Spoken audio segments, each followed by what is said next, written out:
feel like here people would care just more about having somebody that they love kind of thing rather than money. That it has a quite unique character to it. That Myanmar is quite an untouched country. It's been kind of isolated from the world for many decades under a kind of military government.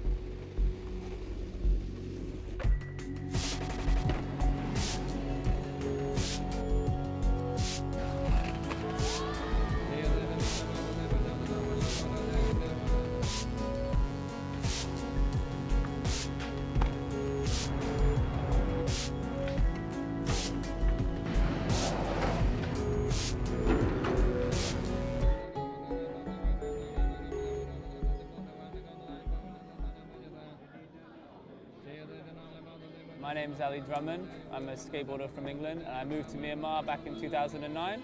Myanmar is located on the western side of Southeast Asia and it's bordered by quite a few other countries. India, China, Laos, Thailand as well, and also Bangladesh. It's a real melting pot of different cultures. Myanmar is made up of dozens and dozens of different ethnic groups with their own traditions, their own cultures and their own languages. But they've all been put in this one country called Myanmar. As the British, when they came here during colonial times, they just drew a border around it. After many decades of British colonial rule and also Japanese rule in the Second World War, Myanmar got its independence in 1948, but it was short-lived because in 1962 the military government staged a coup and took power. And in fact, they're the same people that have been in power ever since. They're still in power today, but just in a different kind of form. So first impressions were just like, it's different. Like, it's probably the furthest away from like Western culture that I've ever been. This skatepark, which I'm sitting in right now, it was over a year or two in the making. There was always a need and always a dream of having, obviously, a proper skatepark here to service the community. And an organisation called Make Life Skate Life got in contact with me, asking about the potential for having a skatepark built in Myanmar.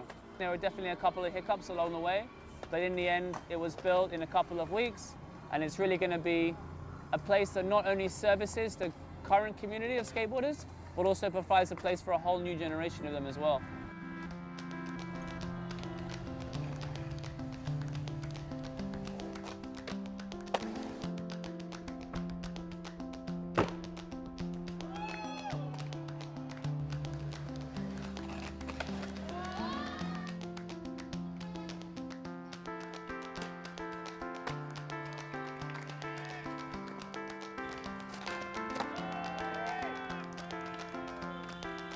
The skateboard scene in Myanmar has actually been here for a lot longer than I think people think. One of the skaters who still skates today, who's 36, 37 years old, he started skating back in the mid-90s.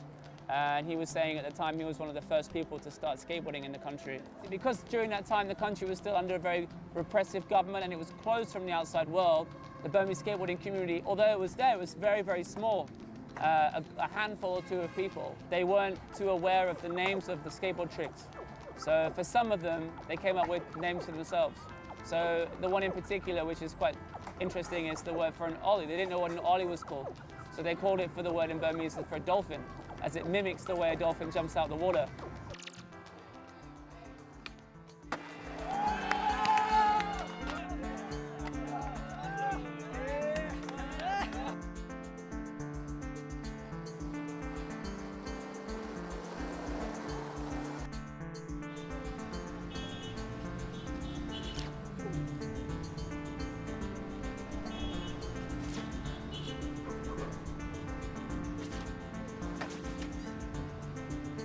There's not a lot of street spots in Yangon, but the streets are kind of smooth, so it's fun just to cruise around, skate in the streets.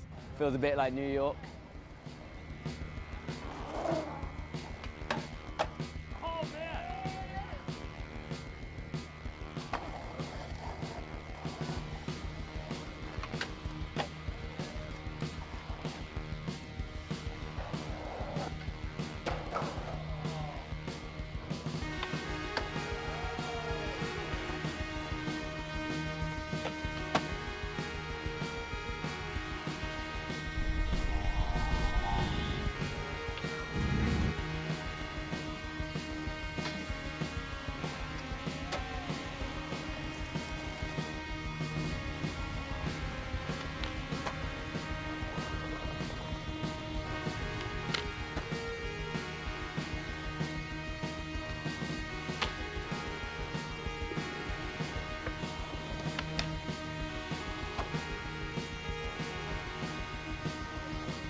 Anywhere those like pagodas or anything that's like a huge symbol of a country is pretty insane.